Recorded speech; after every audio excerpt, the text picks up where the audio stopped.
रावळगाव नाका परिसरातील अतिक्रमण काढल्याने लहान मोठ्या व्यावसायिकांचा आक्रोश। मालेगाव महानगरपालिका हद्दीतील रावळगाव नाका परिसरातील अतिक्रमण काढल्याने लहान मोठ्या व्यावसायिकांचा उदरनिर्वाह हरवला आहे।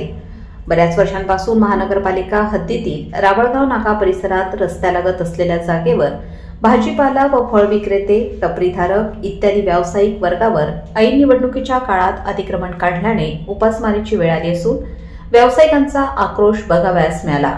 मालेगाव येथील रावळगाव नाका येथे अतिक्रमण सर्व महानगरपालिका निवडणूक परिसरातील अतिक्रमणधारक, टपरीधारकांनी महानगरपालिकेला सूचना देऊन अतिक्रमण करण्यात आले होते। येथे सुरक्षित बेरोजगार युवकांना व ज्येष्ठ नागरिक या ठिकाणी आपला उदरनिर्वाह चालवत होते। मुलांचे शिक्षण व इतर गरजा भागवण्यासाठी मोठा आधार होता। उदरनिर्वाहाचे छप्पर हरपल्याने मोठी नाराजी व्यक्त केली जात आहे। या व्यावसायिकांचा आवाज उचलण्यासाठी विविध संघटना व वंदे मातरम संघटनेचे व मातोश्री हॉकर्सचे जगदीश गोरे आपले मनोगत व्यक्त करताना, स्थानिक भाजीपाला व्यवसाय महिला आपला आक्रोश व्यक्त करताना आमचे प्रतिनिधी गोपाल सोनवणे यांनी घेतलेला आढावा। वृत्तसंकलन गोपाल सोनवणे, मालेगाव शहर प्रतिनिधी।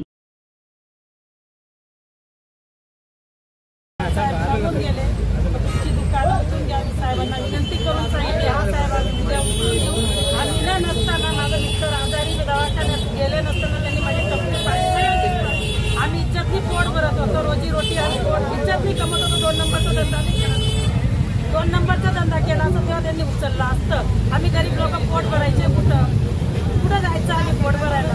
साहेबांनी एकदा मला रोजी रोटी द्यायची, तेव्हा धंद्याला जागा द्यायची चांगली। आणि कालच सांगून गेले ना, टपरी पाडली काल संध्याकाळी सांगून गेले ना, नेमकी सकाळी टपरी पाडून टाकले सगळ्यांनी। त्याला 4 दिवस झाले आमचे चक्रा मारून राहिले ना, आम्ही उचललं नाही, ती चुकी नाही। काल संध्याकाळी सांगून गेले ते, कधी सांगितलं नाही। काल संध्याकाळी सांगितले ना, नेमकी चला आम्हाला नोटीस आले, काही आले, काही नाही। काल आले तर साहेबांना विनंती केली, साहेबांनी उचलून घेऊ हात जोडून विनंती केली, मला सारे का पाडली, आज उचलली नसती का पाडली। 2 मिनिटं थांबणार राजा, आम्हाला मान्य कोण आहे दुकानदार लोक आहे, आम्ही सगळे हातावरचे लोक आहे। जे बी इथं रोडावर बसतात ते सगळे हातावरचे लोक आहे। रोज कमवतो, रोज पोट भरतो। आणि माझी परिस्थिती इथं म्हणजे सगळ्या लोकांना माहिती आहे। माझ्या पण नाही आहे, पुढे पण नाही आहे। मी स्वतः कमवते, स्वतः पोट भरते। आज जर तुम्ही त्या दुकानदारीच आमची बंद करून टाकली तर आम्ही कुठं जायचं या वयात? आम्ही लोकांचे गुन्हे भांडे बी करू शकत नाही या वयात। कोणाची मोलमजुरी बी करू शकत नाही। ते फक्त आमचं हेच होतं की आमची जे रोजी रोटी होती, आम्ही तिथं बसून 2 पैसे कमवायचो आणि आम्ही सकाळ संध्याकाळची चटणी मिरची जे आम्हाला भेटत होते आम्ही ते खूप भाजी पिशवी खायचो। आज जर तुम्ही आम्हाला इथूनच जर उचलून टाकलं तर आम्ही कुठं जाऊन पडायचं? आणि जर चला ठीक आहे, तुमच्या इच्छेनुसार आम्ही सगळं जर करू राहिलं हे काम, तर आम्हाला कुठेतरी जागा द्या बसायला, ताकी आम्ही आहे ना कुठेतरी रोजी रोटी कमवून खाऊ शकतो। फक्त मला एवढं रोजीरोटी द्यावं, कारण की आम्ही धंदा केल्याशिवाय आम्हाला पर्याय नाही। आमच्या मागे आईवडील आहे, परिवार आहे। तर रोजाचं म्हणजे आम्हाला रोजीरोटी भेटली तर आम्ही करायचं काय? तर आम्हाला पर्याय काहीतरी करावं। आम्हाला नोकरी तरी द्या, नोकरी तरी द्या आम्हाला। आम्ही शिक्षण झालेले तरी आम्हाला नोकरी नाही। आम्ही धंदा केल्याशिवाय आम्हाला पर्याय नाही। तेवढी एवढीच विनंती आहे की गोरगरिबाला तुम्ही जास्त दुखवू नका, जेवढंच म्हणतो। पहिले फक्त यांची व्हिडिओ, नंतर यांची आज पोलीस प्रशासनाच्या माध्यमातून कॅम्प भागामध्ये गेल्या 2 दिवसापासून अतिक्रमण मोहीम चालू आहे। 2 दिवसापूर्वी कॅम्प पोलीस अधीक्षक उगड साहेब यांनी सर्व दुकानदारांना सूचना केलेल्या होत्या की आपल्या दुकाने आपण काढून घ्या।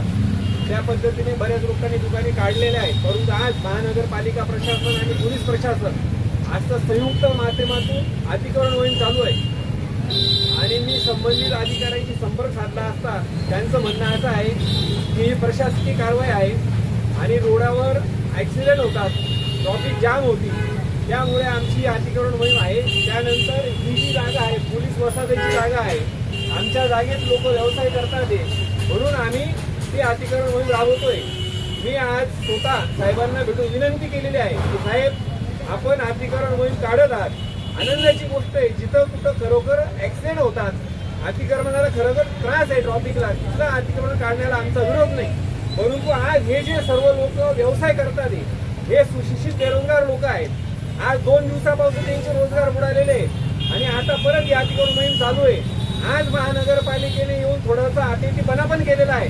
लोकांचे टप्पे तोडण्याचा त्यांनी प्रयत्न केला, पण आपण त्यांना थांबवलं. आपण त्यांना वेळ मागितला. लोक काढता ते काढू द्या, तुम्ही अतिथीपणा करू नका. परंतु माझी प्रशासनाला विनंती आहे, पोलीस प्रशासन असेल, महानगरपालिका प्रशासन असेल, की मालेगाव शहरामध्ये रस्त्यावर व्यवसाय केल्याशिवाय पर्याय नाही. जर ह्या लोकांचे जर रोजगार विस्थापित झाले, ह्या लोकांना 2 पर्याय आहे. एक तर गुन्हेगारीकडे वळणं, नाही तर मग भीक मागणं, नाही तर मग स्वइच्छेचं मरण पत्करणं. हे या लोकांच्या हातात आहे. जर यांच्या रोजारोट्या पण झाल्या, त्यांनी करायचं काय? पोलीस प्रशासनाला आमची विनंती आहे की शहरामध्ये सगळीकडे स्वच्छता दिसली पाहिजे, साफसफाई दिसली पाहिजे, लोकांना सहज मार्गाने जाता येईल. मान्य आहे, पण हे लोक कुठं भरतील? कुठं? महानगरपालिकेकडे जागा आहे का? या ठिकाणी तुम्ही व्यवसाय करू देऊ शकतात?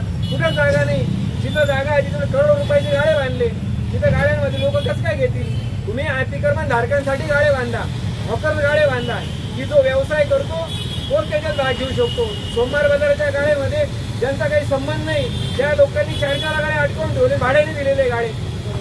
तुमचं हॉकर्स युनियन तयार झालेलं, त्याचं काय झालंय? मातोश्री हॉकर्स युनियनच्या माध्यमातून 2017 पासून मी लढा देतोय की महानगरपालिका प्रशासनाला मी ज्या वेळेला मॉड्युलर हॉस्पिटल तिथं नव्हतं, त्या एक जागेची मागणी केली होती, 10 एकर शाळेची मागणी केली होती. या मोठ्या जागा आपल्या आहेत, या ठिकाणी तुम्ही मोठे मार्केट तयार करा, वाहनतळ तयार करा.